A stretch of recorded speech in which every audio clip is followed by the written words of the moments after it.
pananampalataya. Ang sabi po ng Biblia sa Book of Hebrews chapter 11 verse 6, without faith, it is impossible to please God. Ulitin ko po yun. Ang sabi po ng Hebrews chapter 11 verse 6, without faith, it is impossible.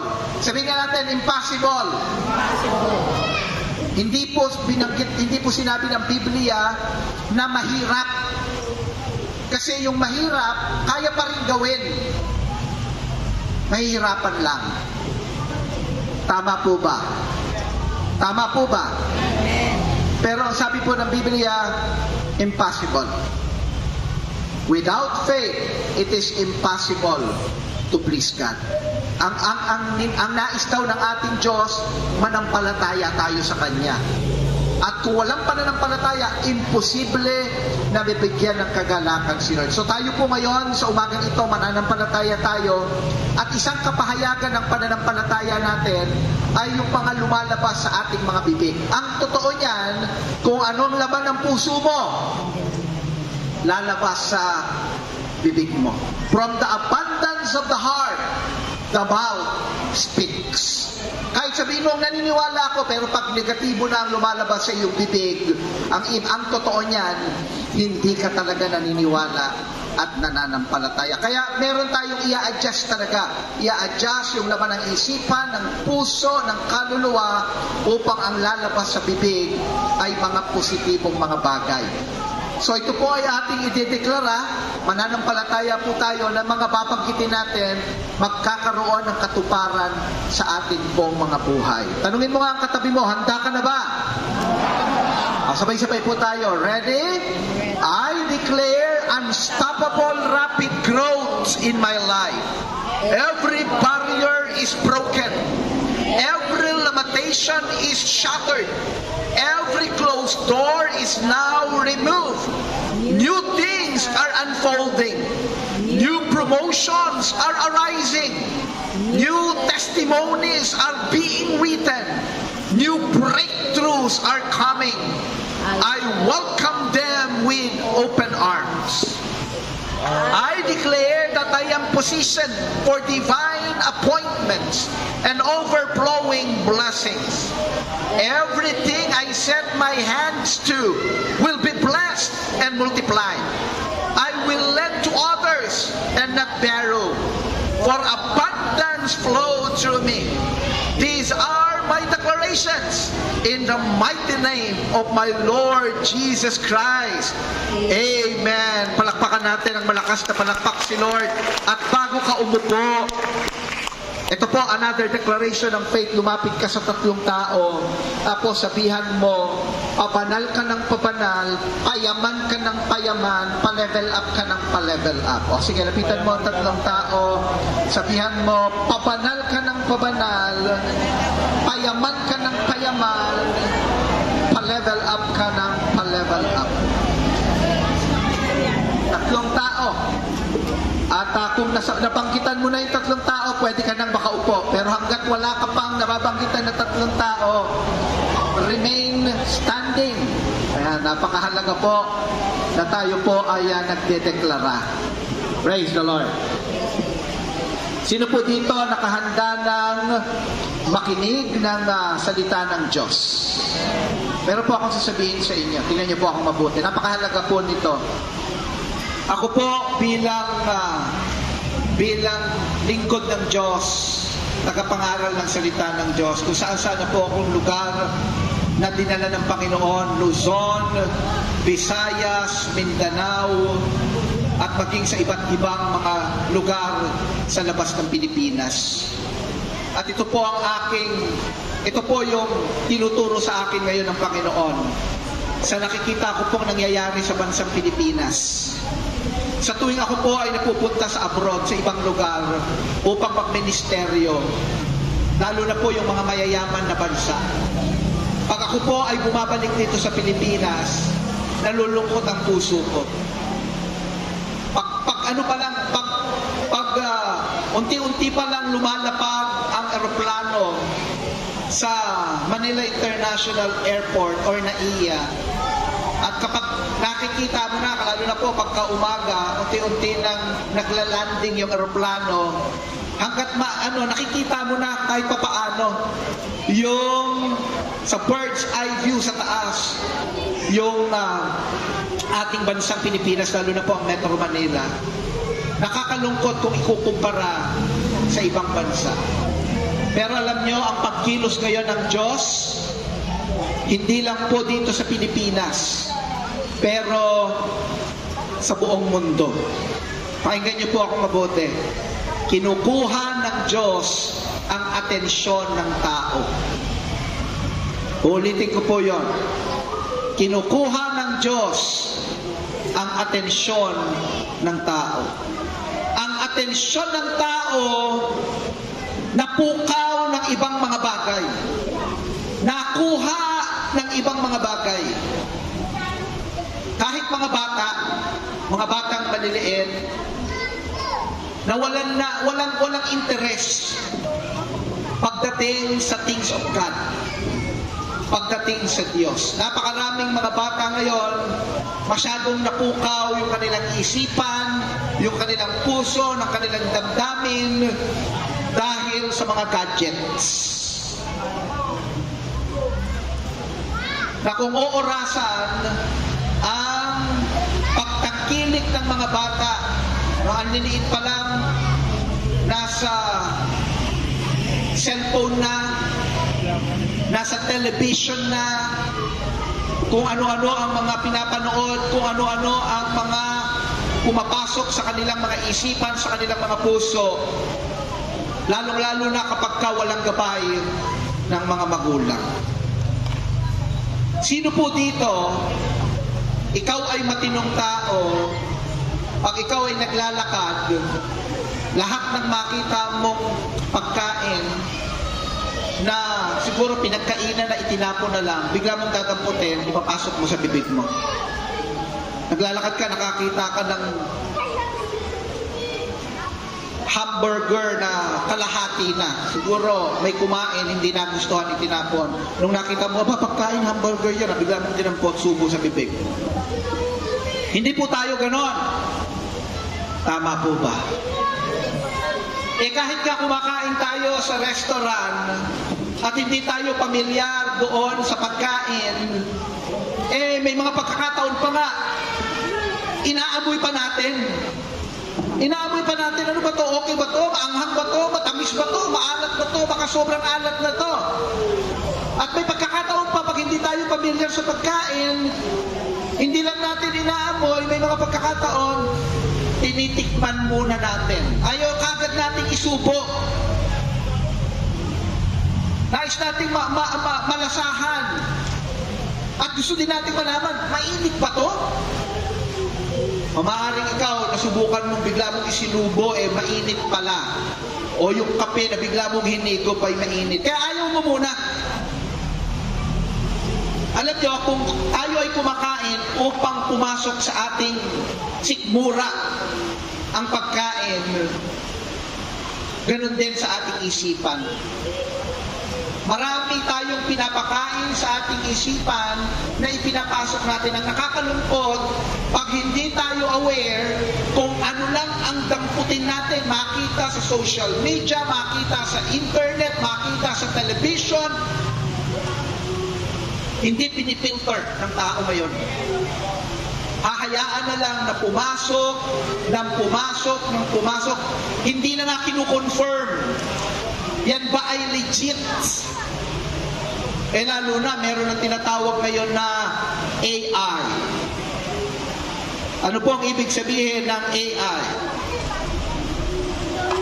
Artificial intelligence.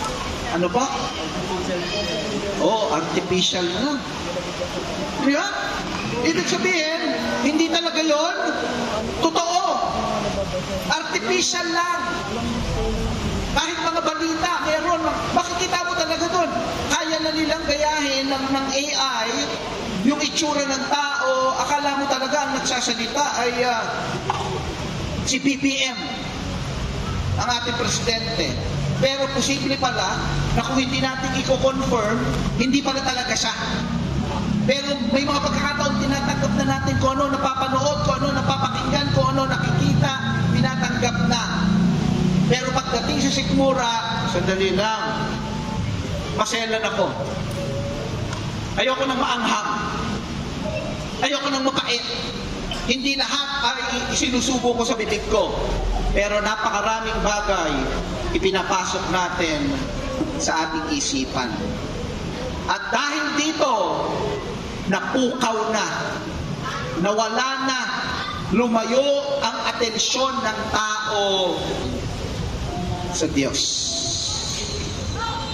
Alam niyo po ba na maraming mga tao ngayon, parang ang Diyos ay alamat na lang. Ibig sabihin, naririnig. Pero, hindi ko talaga sigurado kung totoo. Head knowledge, tanggap, totoong may Diyos. Pero, makikita sa buhay na parang walang Diyos. Kung paanong yakapin ang kasalanan, kahit na makasakit ng kapwa, kahit na makagawa ng mali, it doesn't matter. Kasi hindi talaga ang totoo, hindi talaga naniniwala na merong Diyos. Kaya nga po, ito po yung sinasabi ko, ito yung aking panimula. Kinukuha ng Diyos ang atensyon natin. Sino dito naniniwala yung pinag-uusapan natin na Diyos ay buhay? Parang hindi kayo kumbinsido. Sino po dito naniniwala yung pinag-uusapan natin na Diyos ay Diyos na buhay? Amen. Amen. Amen. Ayan, kasanayan po natin yan. Noong unang panahon, ang tao, ang daling magsabi ng amen. Bata pa po ako noon. Ang mga parents namin religious, ang daling magsabi ng amen. Ngayon, yung mga salitang amen na yan, yung mga salitang praise the Lord, yung mga salitang hallelujah, ang ibig sabihin ng hallelujah, praise the Lord, parehas lang yon. Ito ay Hebreong salita, hallelujah, ibig sabihin niya praise. Parang ang daling sabihin ng tao noon, pero ngayon, parang negative siya. Ano ka ba naman? Bakit mo sinasabi yan? Masyado ka namang religious. Pero kung makapagmura, kung makapagsinungaling, kung makapagsalita ng mga dirty words, mga bastos, malalaswang salita, ang galing bitawan sa bibig. Sabihan mo nga ang katabi mo, kapatid. Kapatid. Sige, kausapin mo, kapatid. Buti na lang hindi ka ganun. Buti na lang hindi ka ganun. Alam nyo, kaya meron tayong ganito para mai-adjust natin. Kasi kinukuha ng Diyos ang atensyon natin upang yung ating mata, yung ating isipan, yung ating pananalita, yung ating pag-uugali, yung ating gawi, muli ay magbibigay ng karangalan sa ating Diyos. Ulitin ko po, sino dito naniniwala ang pinag-uusapan nating Diyos ay Diyos na buhay? Amen. Sino po dito, nandito ka ngayon, meron kang mga panalangin at kahilingan kay Lord? Amen. Sabi ng Biblia, the reason you don't have is because you don't ask. Sabi ng salita ng Diyos, ang dahilan bakit wala sa'yo, hindi ka kasi humihingi. At kung humingi ka man, ang sabi, mali ang motibo ng iyong puso. Ang ating Diyos, siya ang Diyos na pinakamadalino. Ang tawag dyan ay omniscient, all-knowing. Laman ng isip, laman ng puso ng tao, bago pa man natin sabihin, alam na ni Lord. Kaya yung motibo ng puso natin, alam ni Lord. Kaya kapag tama ang motibo natin, humingi tayo, ipagkakaloob yan ni Lord. At ang dahilan kung bakit hindi natin natatanggap, hindi tayo humihiling. At kung humiling man tayo, mali ang motibo. O kung tama man ang motibo, walang pananampalataya. Kasi ang sabi ng Biblia, without faith, it is impossible to please God. But if you believe, nothing will be impossible. possible. Pag humingi ka dun sa Diyos na pinakamakapangyarihan sa lahat, nang may pananampalataya, na itama ang motibo ng puso, bakit hindi yan ipagkakaloob sa iyo ni Lord? Kaya ko po yan sinasabi, Christ na Rakaypian, mamaya sama-sama tayong mananalangin. Itatama natin ang motibo ng puso natin, hihiling tayo sa Sovereign Holy Spirit, sa banal na Espiritu ng Diyos na sumasama sa atin. Lord, itama niyo po isip namin, ang puso namin, at magsisimula tayong manalangin, magsisimula tayong humiling kay Lord, at mananampalataya tayo, pinakikinggan tayo, at mananampalataya tayo, sasagutin ni Lord ang mga panalangin natin. Sino dito nais makatanggap ng kasagutan sa panalangin? Can I hear your amen? Amen. Ang ibig sabihin ng amen ay agree, I believe. Pero ang ibig sabihin ng, pag sinabi mong amen, naniniwala ako. Pag sinabi mong amen, nakikiisa ako, I agree. Pag sinabi mong amen, tinatanggap ko yan. Yan ang ibig sabihin ng amen. Sabihin nga ulit natin, amen. Amen. Mas malakas pa, amen. Pinaparinig natin yan sa ating Panginoon. Palakpakan natin si Lord. So congratulations, Christ Rakaypian. Tayo ay hihiling sa Panginoon. Alam natin, pinakikinggan tayo, tutugunin tayo. Sino ba tong Diyos na pinag-uusapan natin sa umagang ito? Ang sabi ng Book of Genesis, makikita natin yan sa ating mga Bibles, kung ang ginagamit yung Biblia ay nasa gadget na. Sa Book of Genesis chapter 1, yan ang pinakaunang aklat. At ang sabi ng Genesis chapter 1, in the beginning, God created the heavens and the earth. Parang merong sound effect. Sabi, sa pasimula, nilikha ng Diyos ang langit. Sabihin po natin, langit. Pag binasa niyo yan sa English, kasi sa Tagalog, sabi, sa pasimula, nilikha ng Diyos ang langit. Pero sa English, ay sabi, in the beginning, God created the heavens. Alam niyo po ba na hindi lang iisang langit?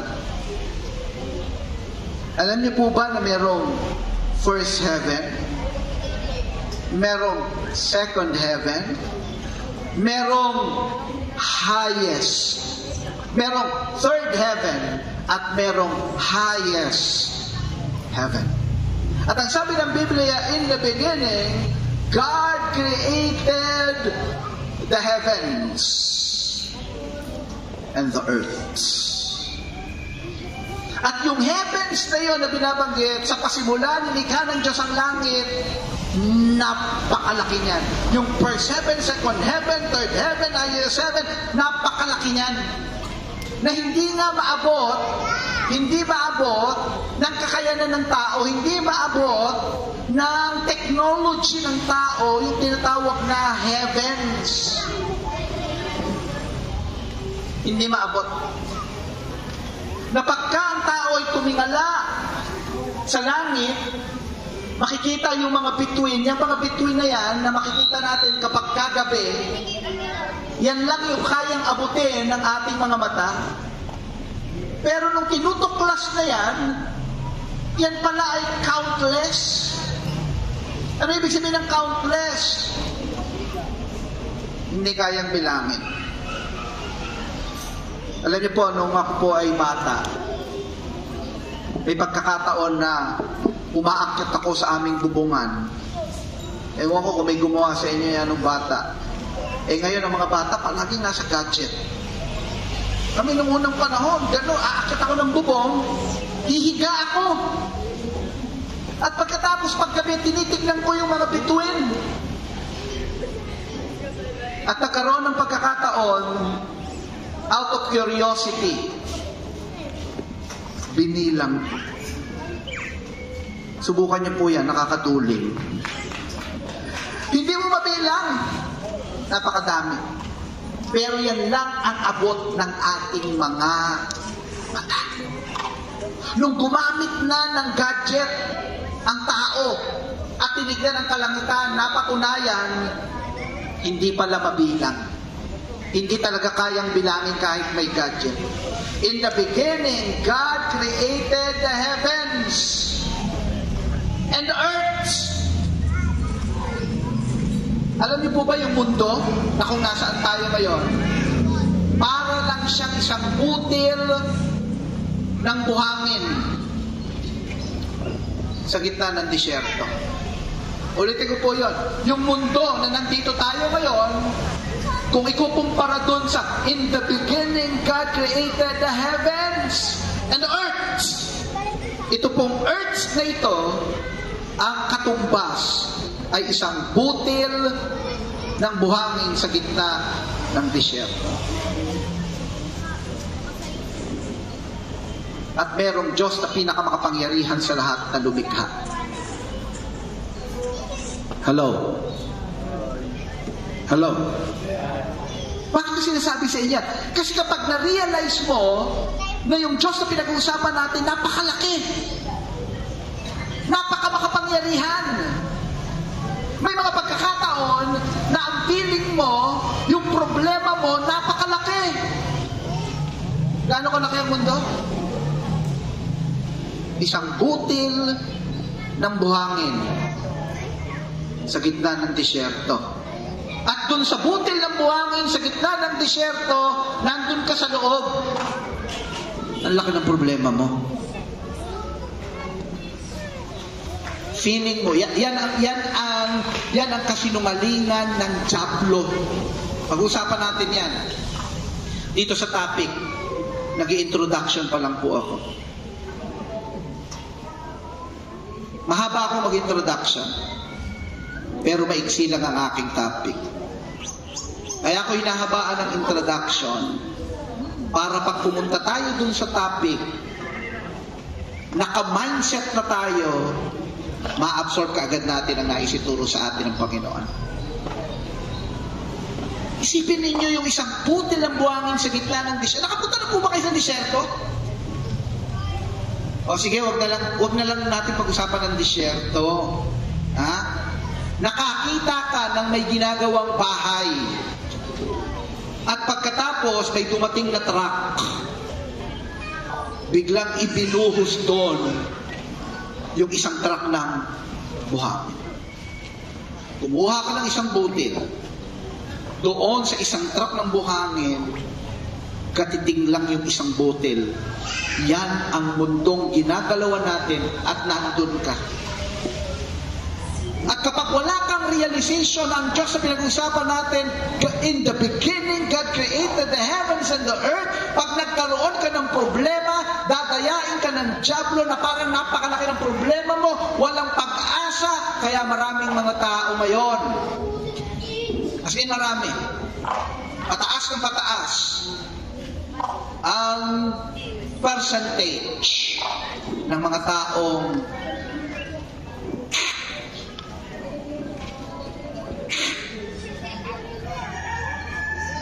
nagpapakamatay. Meron isang advocate ng mental health problem. Isa siyang advocate ng mental health problem. Siya ay tinanong, yung pagpapakamatay o yung suicide, sino kadalasan ang nagiging biktima nito? Babae ba o lalaki? May asawa ba o wala? Matanda ba o bata? Mayaman ba o mahirap?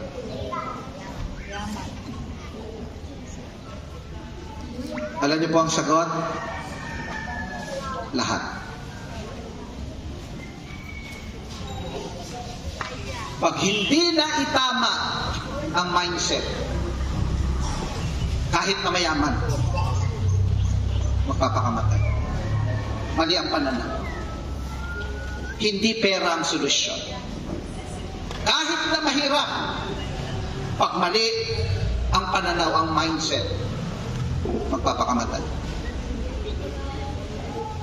Kasi kung pera ang solusyon, walang mayaman na magpapakamatay. Kung kahirapan ang dahilan kung bakit may mga nagpapakamatay, lahat ng mahirap nagpakamatay na. Pero hindi kahirapan.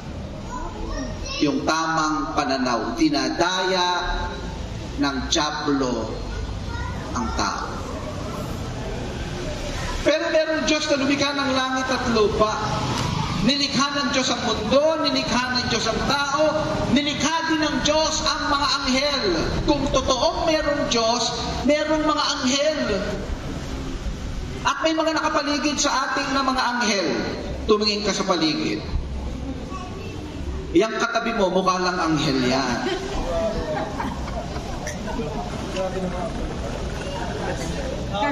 Bakit hindi natin nakikita? Kasi sila ay mga espiritu. Hindi natin sila nakikita. Pero nakapaligid sila sa atin. At mayroong mga pagkakataon, may mga tao na sa kanilang pananalangin, nagiging sensitive yung kanilang spirit.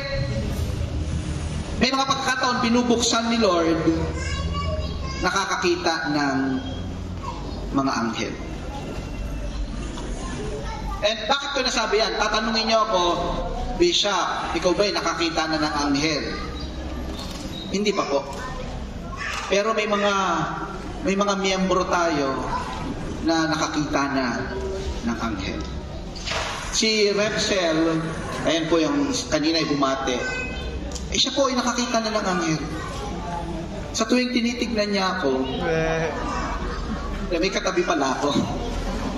Pero totoo po, may mga and ako one day, I pray na one day, ikaw, buksan ni Lord, yung iyong pananampalataya, yung iyong maging sensitive, yung eyes of faith, makakita ka din ng anghel. Sabihan mo nga ang katabi mo, sana makakita ka ng mga anghel. Sa Biblia kasi, si Elisha, yung propetang Elisha, pinaligiran ng mga sundalo ng hari. Gusto siyang ipapatay. Yung kanyang servant, sabi ng servant niya, prophet, ano lang gagawin natin? Napapaligiran tayo ng mga sundalo. Ang sabi ni Prophet Elisha, Lord, buksan mo ang kanyang mga mata. Maya-maya, pagtingin ng kanyang alagad, napapaligiran sila ng mga anghel at mga chariot of fire. Bakit ko po sinasabi yan? Totoo, may mga anghel, pero merong isang particular angel na nagrebelde kay God. Actually, hindi tao ang unang nagrebelde sa Diyos. Kaya nga merong ahas, yung serpent, sa hardin, na kanyang dinaya, dinisid si Eva at saka si Adan. Itong ahas na ito, nagkatawang nagkatawang ahas. Pero isa siyang anghel, ang pangalan niya ay Lucifer.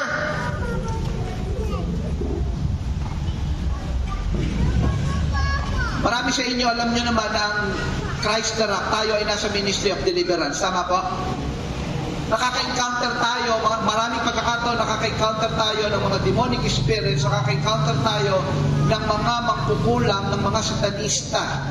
During deliverance session, pag nagpe-pray tayo, at may mga pagkakataon na ang utos galing mismo kay Lucifer. At kapag kinoconfront na natin, ini-interrogate natin, anong iniutos sa'yo ni Lucifer? Ang sabi, patayin ka. Bakit?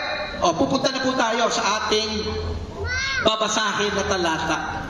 Si Lucifer, si Satanas, isang anghel, nagrebelde sa Diyos, tumalikod sa Diyos, at siya ay hinatulan na. Gusto kong ipaalam sa inyo na si Satanas, hinatulan na siya.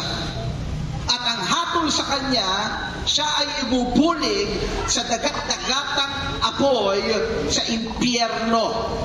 Pagdating ng tinatawag na final judgment. Sabihin na natin, final judgment. One more sabihin natin, final judgment. O, tingnan niyo po ako wala pang final judgment. Wala pang laman ang lake of fire. Pero one day, bakit natin alam yan? Nakatala yan sa ating Biblia. Pagmula sa mga books of the Gospel hanggang sa book of Revelation, nakatala na mayroong lake of fire at si Satanas dyan ibubulig. Alam niyo, ginawa ni Satanas. Nasa isip ni Satanas, hindi ako papayag. Mandadamay ako. At idadamay ko ang mga taong mahal ng Diyos. Nilikha niya sa kanyang wangis. Alam mo ba na yung katabi mo, created in the image of God. Kaya yung ganyang kaganda, kaya yung ganyang kagwapo, nilikha ni Lord sa kanyang wangis. Sabihin mo nga ang iyong katabi, ang gwapo mo talaga. Kung babae, ang ganda mo talaga. Sabay-sabay nating basahin. Sabay-sabay nating basahin ang salita ng Diyos at bibigyan tayo ni Lord ng revelation ng kapahayagan. John chapter 10, verse 10. Juan, kabanatang 10, talatang 10. Basahin natin. Samahan niyo po ako sa pagbabasa. Lakasan natin upang umalingaw-ngaw. Hindi lang sa physical realm pero sa spiritual mga ating babasahin. Ready, read. Ang magnanakaw ay dumarating lamang upang magnakaw, pumatay, at pumuksa. Ako'y pumarito upang sila'y magkaroon ng buhay at magkaroon nito ng may kasaganaan. Sabihan mo ang iyong katabi, kapatid. Sige, kausapin mo yung katabi mo. Kapatid, bagay sa iyo ang buhay na masagana. Hindi, bakit natin inaangkin yan? Katotohanan yan eh. Sinabi ba yan ng salita ng Diyos? Sinabi ba yan ng Panginoong Jesucristo na kaya siya naparito upang ang tao ay bigyan niya ng buhay? At anong uri ng buhay daw ang nais niya? Buhay na masagana. Kaya sinungaling si Satanas, sinungaling si Lucifer. Gusto niya tayong idamay. Gusto niya tayong kung paano siya ay mahusgahan na, tayo kasi hindi pa. Nagkasala tayo, merong consequence yung kasalanan natin. Pero meron pa tayong pag-asa. Si Satanas wala na siyang pag-asa. Ang gusto niya, idamay tayo upang pag binulig siya sa dagat-dagat ng apoy sa impyerno, maisama tayo. Sabihan mo nga ang katabi mo, kapatid, huwag kang papayag. Merong tinatawag, may dalawa akong gustong i-introduce sa inyo sa umagang ito. Una ay ang magnanakaw. Sabihin natin, magnanakaw. Sino dito nanakawan na? Ang sakit, no? Yung pinaghirapan mo, pinagtrabahuhan mo, pinag-ipunan mo, na binili mo. Nanakaw lang, ganun na lang. Eh ang magnanakaw pa naman, may mga magnanakaw, choosy. Hindi basta-bastang magnanakaw. Kumbaga, kung i-risk lang niya naman ang kanyang sarili, doon na sa alam niyang mayroong value, mamahalin. Alam niyo ba kung bakit si Satanas? Ang sabi dito, si Satanas yan, yung tinutukoy yan. Ang magnanakaw ay dumarating lamang upang magnakaw. Sino ang target ni Satanas? Ikaw. Sabihan mo ang katabi mo, ikaw ang target ni Satanas. Bakit? Kasi, bakit ikaw ang target ni Satanas? Kasi meron kang value. Meron kang value. Alam niyo kung bakit target ni Satanas yung mga bata? Pupukawin niya yung isipan niyan. Hindi na sila, darating sa point na hindi na sila pamilyar sa Diyos. Mas kilala na nila si Santa Claus kaysa kay Lord Jesus. Mas kilala na nila yung mga karakter na napapanood nila nilalaro nila sa mga games, mga online video games, kaysa kay Lord Jesus. Napukaw na, nanakaw ni Satanas. Bakit? Kasi ang mga bata na yan, valuable. Tingnan niyo po ako, tingnan niyo ako. Hindi ko na muna gagamitin yung mic. Nakahalay pa tayo. Hindi naman po. O kita nyo. Hindi ko na lang babanggitin ang pangalan. O kita nyo, merong isang kilalang personalidad. Nagpakamatay yung kanyang anak sa Amerika. Pero nung sinusuri na nila, nagsimula yun kailan? Nung siya ay bata pa. Ganyan kumilos ang diablo, si Satanas. Siya ay naparito lamang, dumarating siya, sabi ng Biblia, upang magnakaw. Kung ano yung nakikita niyang mahalaga, nakikita niyang valuable, si Lord may plano sa'yo, maganda ang plano ni Lord sa'yo, may maganda kang kinabukasan, nanakawin niya yan. Kaya ang buhay ng tao nung mangyayari, masisira.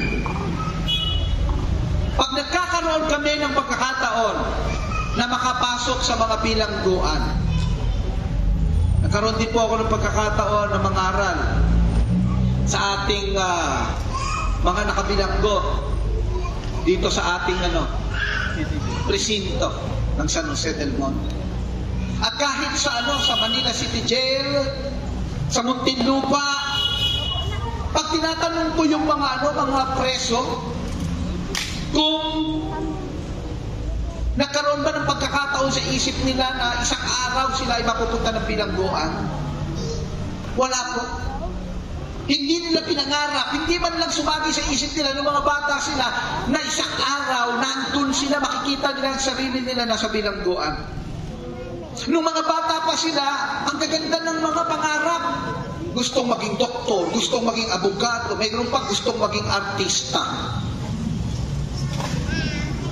Pero ano nangyari? Nasira ang pangarap. Kung ikaw narito ka ngayon, gusto ko ipaalam sa iyo, may magandang pangarap sa iyo si Lord, at kung tayo ay magtitiwala sa Kanya, susunod sa Kanya, tutulungan tayo ni Lord upang yung Kanyang magandang pangarap magkaroon ng katuparan. Can I hear your amen? Amen. Maaari ngayon, unti-unti napapansin mo, naku, parang nasisira yung buhay ko Kayang ayusin yan ni Lord. Walang hindi kayang ayusin si Lord. Bakit? Tignan niyo po ako. I-create niya nga yung heavens and earth out of nothing. Out of nothing. Kaya nga yung evolution. Alam niyo ba yung evolution? Na ang mundong ito, yung universe, yung heavens and earth, ay coming from an explosion. Na may mga elemento daw na nagsama-sama at sumabog.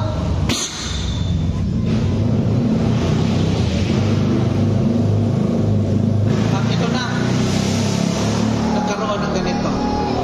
Kaya nga lang, kapag kami pagtatalo, ang tanong, saan galing yung mga elemento na nagsama-sama at sumabog?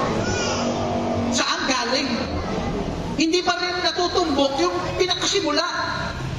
Pero ang Biblia ay malinaw. Genesis chapter 1 verse 1, in the beginning, God created the heavens and the earth. Ang ibig sabihin, bago ang simula, bago nalikha ang oras, bago nalikha yung pinakaunang segundo, yung pinakaunang microseconds, bago nalikha, walang anumang likha. Sino lang ang nandun? God. In the beginning, God. At ito ang Diyos na pinakamakapangyarihan sa lahat. Tingnan niyo po ulit yung verse.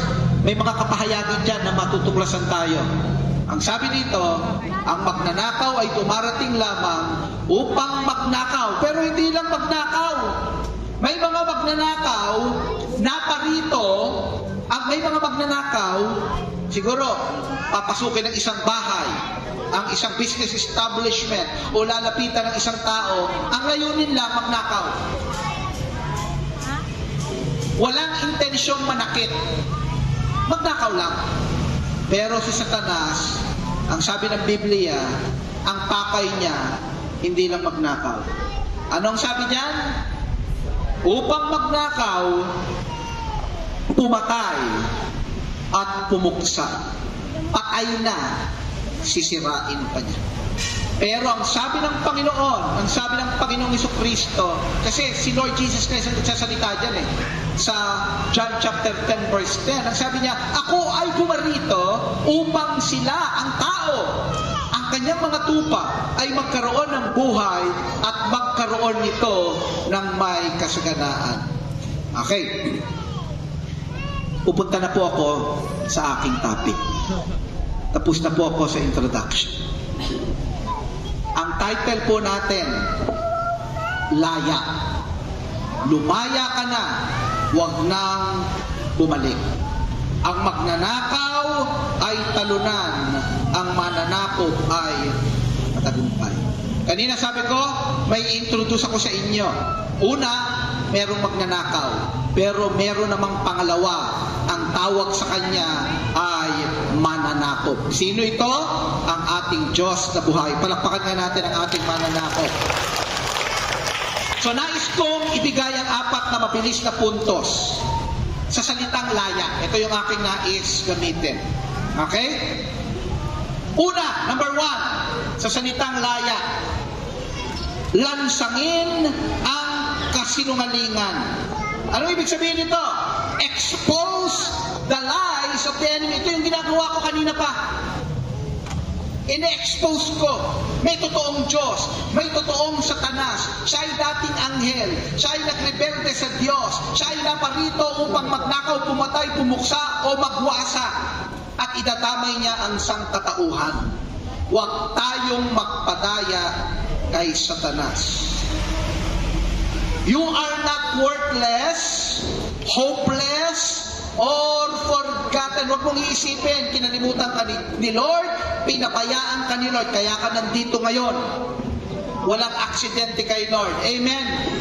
God orchestrated everything. At kung ikaw, mananalangin ka ngayon, sino dito naniniwala, kaya pang gumawa ni Lord ng mga himala? Yung powerful, yung all-powerful God noong unang panahon, bumuhay ng mga patay, nagpagaling ng may mga sakit at karamdaman, nagpalaya sa pang-aalipin ng mga demonyo at diablo. Hanggang ngayon, siya ay makapangyarihan. Hindi nababawasan, hindi kumukupas, hindi nalalaos ang kapangyarihan ng ating Diyos. Expose natin ang kasinungalingan ng diablo. Si Satanas ay sinungaling.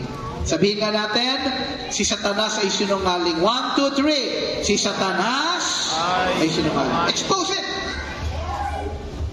Paano ito ina-expose? Sabihin natin. Amen. Diba? Kaya nga, may mga tinatawag na mga whistle blower. If in-expose, hindi ito marites. Pero nakatala katotohanan sa salita ng Diyos.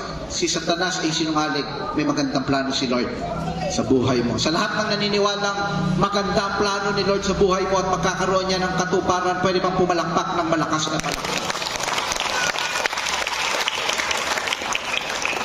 Ito po, naniniwala ako lahat ng nakarating dito ngayon, ine-expose natin lahat ng gawa ng diablo. Mananampalataya tayo kay Lord Jesus Christ. Makakatanggap ka. Yung mga bata, meron nang natanggap na regalo. Pero ikaw, makakatanggap ka ng himala kay Lord. Amen? Amen? Maaaring nandito ka, may mga panalangin ka, hindi pa nasasagot. Hindi pa. Hindi ibig sabihin, hindi na masasagot. Hindi pa nasasagot. Sasagutin yan ni Lord. Amen. Amen? Sige, palakpakan natin si Lord. Kay Lord ang palakpak. Hindi kay Bishop, messenger lang ako. Messenger lang ako. Wala akong hindi ko kayang gumawa ng himala para sa inyo. Hindi ako lumikha ng langit at lupa. Ako ay mensahero. Pinapasabi lang ito ni Lord. Number 1, lansangin natin, expose natin ang mga gawa ng dyablo, ang kanyang kasinungalingan. Number 2, alisin ang tanikala. Ano ang tanikala? Ang pagkakapihan, ang pagkakagapos. Break every chain. Ano ito? Addiction. Vices. Baka may mga nandito ngayon, may mga bisyo na, alam niyo po, ang bisyo, hindi lang yan nakakasira ng katawan, ng kalusugan, nakakasira yan ng relasyon sa pamilya. Kaya ba ni Lord yan? Yes. Napakarami na po natin nasaksihan. Marami nga, alipin na ng droga, na kahit sa rehabilitation, hirap na. No? Kapag ka nandun sa rehabilitation, parang mamamatay. Kapag ka walang droga. Pero pag kumilos ang kapangyarihan ni Lord, napapalaya. Sabihan mo ang katabi mo, kaya kang palayain ni Lord. Break every chain, addiction, fear. Ano yung fear? Trauma. Maraming mga tao hindi magtagumpay kasi nilagyan ng dyablo ng takot. Ang totoo, maraming Pilipino, mga Pilipino po maraming mga Pilipino kaya hindi magtagumpay, takot sa tagumpay. Takot sa tagumpay. Pag nakakita na ng naka-Amerikana, hindi ako lalapit dyan. Naka-Amerikana, baka Inglesin ako. Nandito sila sa Pilipinas. Kapag may lumapit siya yung foreigner, magtiyaga siyang intindihin ang Tagalog. Nandito siya sa Pilipinas. Amen! Mababait lang tayong mga Pilipino, tayo ang nag-a-adjust, ini-English natin sila. Pero pag nagtungo sila dito, mag-adjust. Amen. Alam nyo, pag nakarating kayo sa Japan, yung mga Hapon, hindi sila mag-a-adjust para sa foreigner. Talagang aanuhin mo. Kaya kami, pag nandun kami, naka-Google kami yung yung translator ng Google. Ano ba yan? Nandyan. Yung pala yun. Hindi sila mag-a-adjust. Pag-adjust ka. Pero tayo, naniniwala ako, pinapalaya tayo ng Panginoon kasi ang plano ni Lord Jesus Christ, pasaganain ka. Amen? Sabihan mo nga ang katabi mo, bagay talaga sa iyo ang mayaman.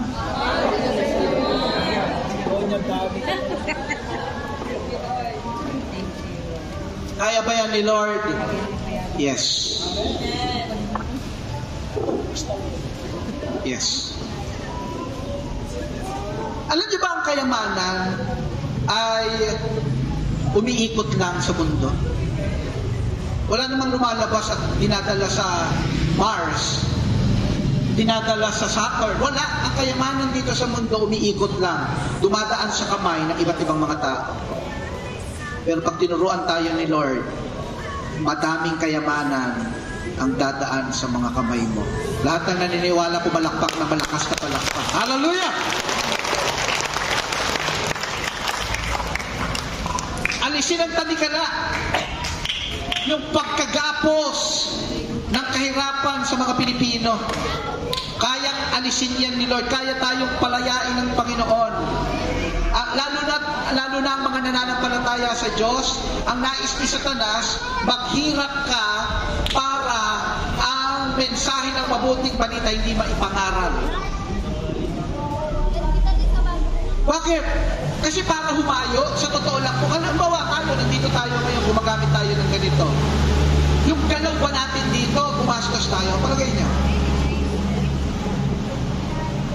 Yes. pumunta ka pa lang dito namasahe ka na, nagkasulina ka na. Amen. Syempre, nag-ayos ka. Tingnan mo yung katabi mo, baka nag-makeup pa yan. Gagastos talaga. Amen. Kaya talagang ang mga anak ng Diyos na nanampalataya sa Kanya, pasasaganahin ni Lord, pagpapalain ni Lord, upang tayo ay hahayo, mangangaral tayo. Kay Tian, nag-ano kayo? Nag-celebrate ng anniversary crusade. Nandito tayo ngayon. One day, a-announce si Pastor John, Rise the Kaipian, yung ating susunod na anniversary, magmi-mission tayo, mangangaral tayo sa Hong Kong. Sabihan mo nga aking katabi, kapatid, sasama ka. O syempre, di pupunta kayo ng Hong Kong, mangangaral, hindi ba? O syempre, may mga time, pupunta naman kayo sa Disneyland. Amen. Amen? Mamamasyal naman. O, palakpakan natin si Lord. Thank you, God. So ano itong mga tatanggalin? Na pagkakagapos, addiction, fear, shame, just the generational curses, mga sumpa na galing sa saling lahi. Our Lord Jesus will set the captives free. Palakpakan natin ang Panginoon. Hallelujah! So una, lansangin natin ang kasinungalingan. Pangalawa, alisin ang panikalang pagkakagapos. Pangatlo, yakapin ang katotohanan. Ayan. Embrace your identity in the sovereign Christ. You are a child of God. You are chosen. You are forgiven. You are empowered. And you are loved. Sabihan mo mga yung katabi, mahal ka ni Lord. Sa umagang ito, ipaparanas sa iyo ni Lord ang pagmamahal niya. Amen. Ipaparanas yan ni Lord. May mga nandito ngayon, sasagutin ni Lord ang panalangin mo. Amen. Yung may mga inaasam-asam ka kay Lord, ngayong umagang ito, hindi bukas, ngayon, kaya ni Lord. Ano niyo po ba ang definition ng faith? Sa Hebrews chapter 11 verse 1, ang definition ng faith, wala yan dito sa ating PowerPoint. Pero kung titignan ninyo ang definition ng faith, now faith is being sure of what we hope for and certain of what we do not see. Ulitin ko yun. Ang definition ng faith, now faith is being sure of what we hope for and certain of what we do not see. Tingnan niyo po ako mabuti. Ang definition of faith, now. Amen. Sabihan mo ang iyong katabi, kapatid, sasagutin ni Lord ang prayer mo now. Sabihan mo siya, now na. Kaya lang kailangan yakapin natin ito. Kailangan paniwalaan natin ito. Na may kapangyarihan ng Diyos available sa atin at tayo ay mahal na mahal ni Lord. Last, ang kinin, ang lubos na kasaganahan. Ang kinin, ang lubos na kasaganahan. Kasi sa English, ang sabi, the thief comes only to steal, to kill, and to destroy. Pero sabi ng Panginoong Jesucristo, I came to give you life more abundantly. Sabihin na natin, more abundantly. Hindi sinabi doon, abundantly. Ang sabi doon, more abundantly. Sa salitang Griego, sa original language ng Bible, perizo. Perizo. Ang ibig sabihin, overflowing. Ganyan magpala ang Diyos. Ang nais ng Panginoon, mamuhay ang kanyang mga anak ng buhay na masagana upang kanyang magamit maging pagpapala para sa buhay ng iba. Don't settle for survival. Walk in the fullness of Christ's victory, peace, and purpose. Ano yung survival?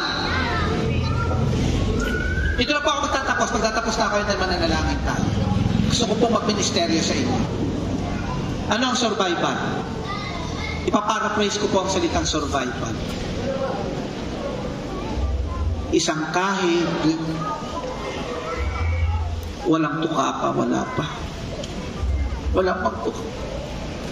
Kailangan mga 2-3 kahig.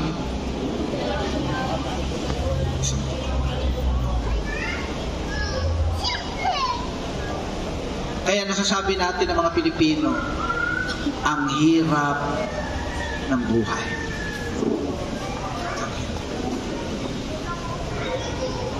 Survival.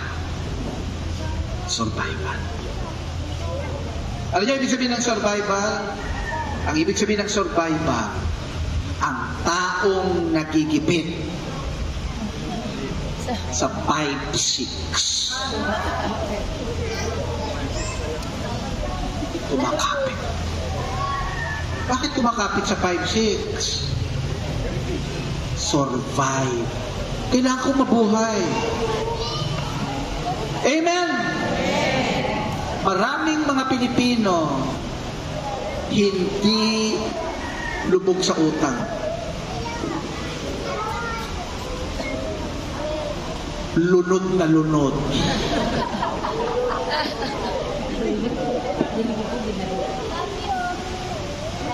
Bakit ko sinasabi yan? Naranasan po namin yan.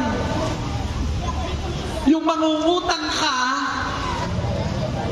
para hindi pambayad sa interest. Pambayad sa interest. Hindi mo pa mababayaran yung utang mo, yung interest pa lang ng isa. Sa kinautangan mo, isa pa lang, isa pa interest. Totoo po ba yan? O nag-iimbento? Eh bakit ko sinasabi yan? Eh naranasan namin yan.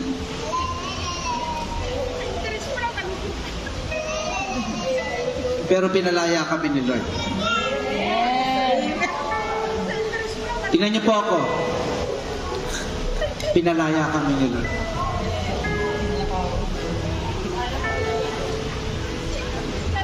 Hindi po ako magyayabang, ipagyayabang ko po si Lord. Wala kaming utang. Dati, lunod kami sa utang. Ngayon, wala. May mga credit cards kami. Pero ginagamit namin yung mga credit cards kasi ayaw namin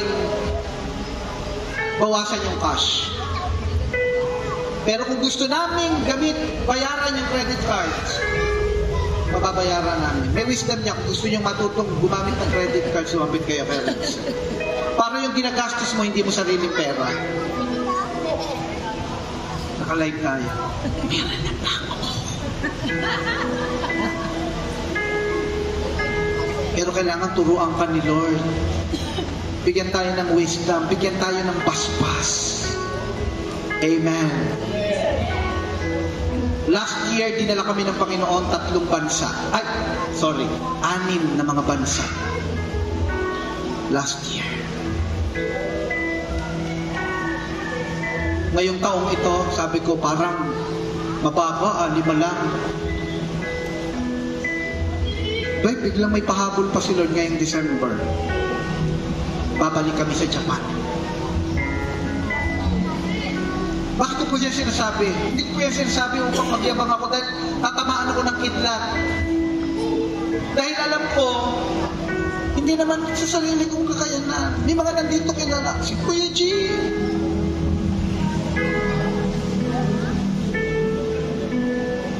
Mga pagkakataon, hirap kami. Pero pag nagtiwala ka kay Lord, palalayain ka ni Lord. Paparanas sa iyo ni Lord ang pag-ibig niya, ang kapangyarihan niya, kasi gagamitin ka rin ni Lord. Amen? Ganito po gagawin natin, mananalangin na tayo. Iwawaksin natin ang diablo. May mga itinanim ang diablo na kasinungalingan sa inyong isipan, huwag niyong tatanggapin. Minsan ka, may mga ganito pang kasinungalingan ng diablo. Yung mga konting kasalanan, okay lang yan. Hindi po yan okay. Hello? Sino po dito, nakakita ka ng isang basong tubig, malinaw na malinaw? Grabe. Pagkatapos yung anak mong bata, biglang ipinasok yung daliri sa ilong. At biglang pinitit. Pastora Jessie, At meron kapiraso, tumalsik. Sabi, sumot dun sa baso, hindi malinaw na tubig. Iinumin mo ba?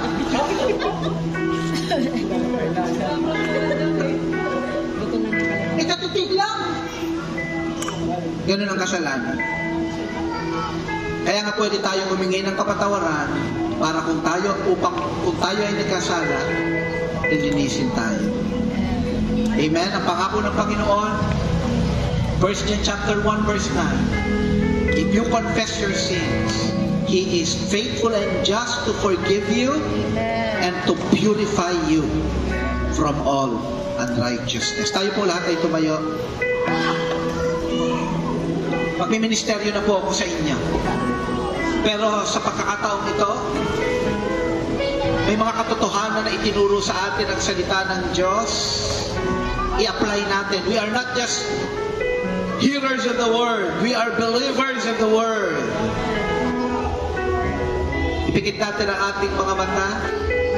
Ang una nating gagawin ang unang hakbang sa umagang ito upang kapag kayo ay aking pinanalangin namin kayo, matanggap ninyo ang basbas ng ating Diyos, maranasan ang kanyang kapangyarihan,